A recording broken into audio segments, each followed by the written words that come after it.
Hello everyone, welcome back to my channel daily vibe. আশা করি তোমরা ভালো আছো, আমিও খুব ভালো আছি। পাও ভাজিও খাবো আর রথের দড়িও টানবো, দুটোই কি সম্ভব? হ্যাঁ, দুটোই সম্ভব।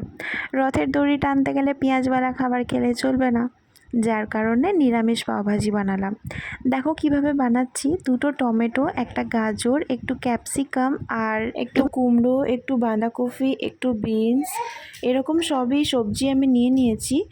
আর এই খাবারটা মেনলি জানো তো বাচ্চাদের জন্য খুব ভালো, যে বাচ্চারা সবজি খেতে চায় না তাদের জন্য। আর ঝালের জন্য কাঁচা লঙ্কা তো আছেই। একদম মিহি মিহি করে মানে কাটতে পারি না সবজি, তার কারণে আমি এই চপারটা নিয়ে নিয়েছি। আর সেদ্ধ আলুগুলোকে দেখো, প্রথমে ফ্রাইং প্যানে তেল দিয়ে সেদ্ধ আলুটা ম্যাশ করে দিলাম, তারপরে কুচোনো সব সবজিগুলো দিয়ে দিলাম।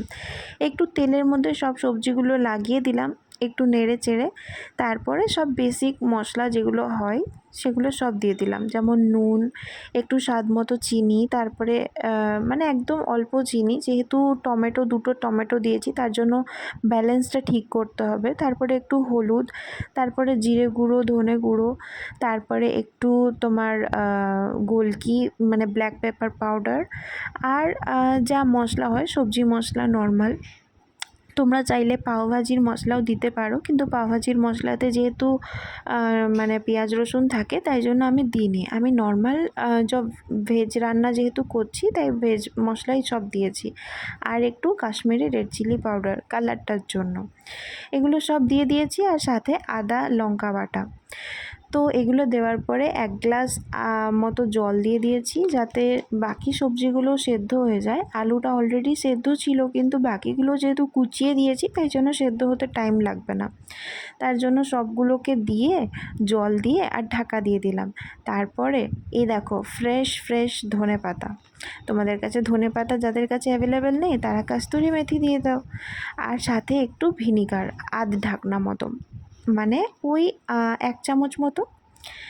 আর যাদের কাছে ভিনিগার যারা দিতে চাও না তারা হাফ লেবুর রস দিতে পারো, পাতি লেবুর রস হাফ চামচ দিতে পারো বা 1 চামচ।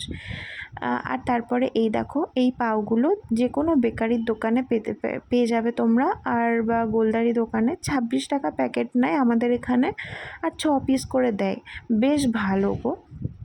তারপরে ওগুলোকে নিয়ে একটা তাওয়াতে দেখো এরকমভাবে বাটার নিয়ে নিয়েছি, আর বাটারের ওপরে একটু মানে ওই কাশ্মীরি রেড চিলি পাউডারটাই একটু মতো দিয়ে দিয়েছি। তোমরা দেখবে এত সুন্দর লাগে না, মানে দেখতে ঠিক যতটা অসাধারণ হয় আর খেতে তো কিছু বলারই নেই, মানে দোকানও ফেল হয়ে যায়। আর তারপরে দেখো একবার ঢাকনা সরিয়ে দেখে নিয়েছি যে তরকারিটা আমার হয়ে গেছে, মানে ভাজিটা যে ভাজিটা হয় সেই ভাজিটা আমার রেডি হয়ে গেছে। তার জন্য ওটা আমি ঢাকনা খুলে একদম রেডি করে নিয়েছি।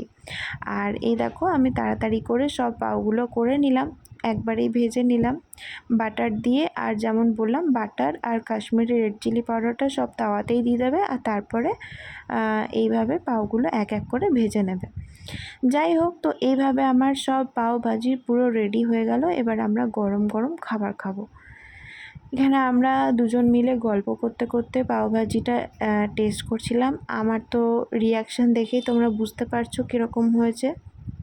তারপরে আমার হাজব্যান্ডও রিয়াকশান দিল, নিজের মতামত দিল। আমাদের বেশ ভালোই লাগলো। তোমাদের যারা বানাবে এই ইজি রান্নাটা তারা আমাকে জানিও যে তোমাদের খেতে কেমন লাগলো। যেহেতু অত ভাত ভক্ত নই তার জন্য 1-8 দিন এরকমভাবে খাওয়া যেতেই পারে, তাই না বলো? আর দুপুরবেলায় ধরো সবসময় কি ভাত খেতেই হয় নাকি? তার তো কোনো মানে নেই না। তার জন্য একটা তরকারি বানিয়ে এরকমভাবে পাওভাজি খেলে হেব্বি লাগে, আমার তো বেশ ভালোই লাগে। তোমরা যারা খাওনি বা যারা এই রান্নাটা করোনি তাদেরকে আমার রিকোয়েস্ট রইলো, তোমরা প্লিজ এই রান্নাটা একবার করো। এটা খুবই ইজি জানো তো। আর মানে যতটা দেখতে ইয়াম্মি হয়েছিল খেতেও ঠিক ততটাই ইয়াম্মি হয়েছিল। নিজের রান্না নিজে নাম না করে পারি না জানো তো, মানে এতই ভালো লাগে। আর দেখো এই বছরের মতো শেষবারের বেলায় আমরা চলে এসেছি রথের দড়ি টানতে, আবার সেই জগন্নাথ দেবের কাছে। মানে কী যে ভালো লাগে না। আবার এই চিন্তাটাই করছিলাম মাঠে এসে, যে আবার কালকে থেকে এই মাঠটায়, এত জমজমাট মাঠটা পুরো ফাঁকা হয়ে খাঁ খাঁ করবে একদম।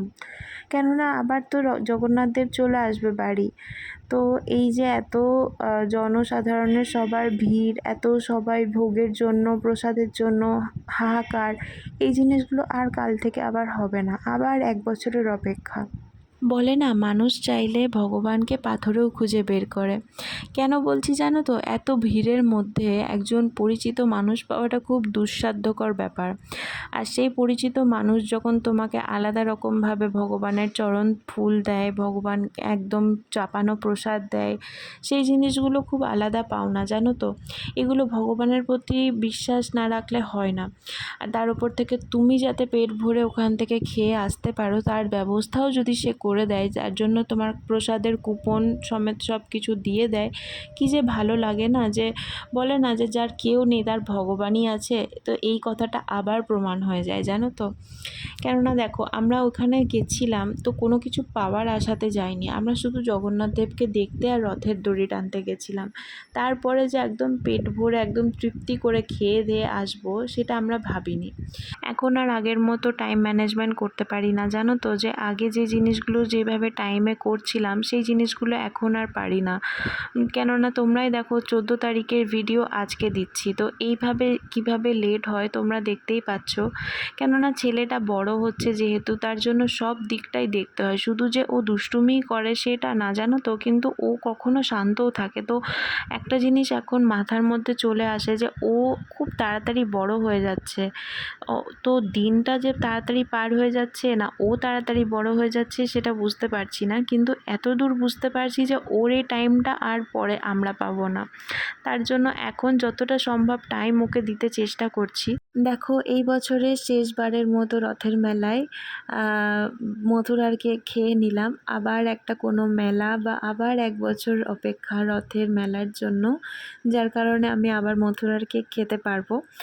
আর দূর থেকে আমার ছেলে এই জিনিসটা দেখেছিল, এই জাম্পিংটা, যেখানে সব বাচ্চারা খেলছে।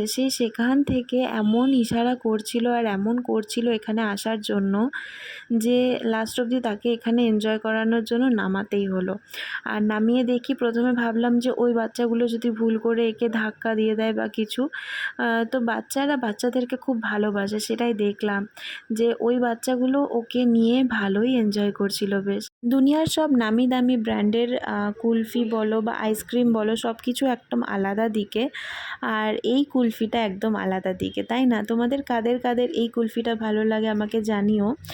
আর তোমরা যারা এখনও আমার চ্যানেলটাকে সাবস্ক্রাইব করোনি, তারা প্লিজ চ্যানেলটাকে সাবস্ক্রাইব করে আমার পাশে থেকো।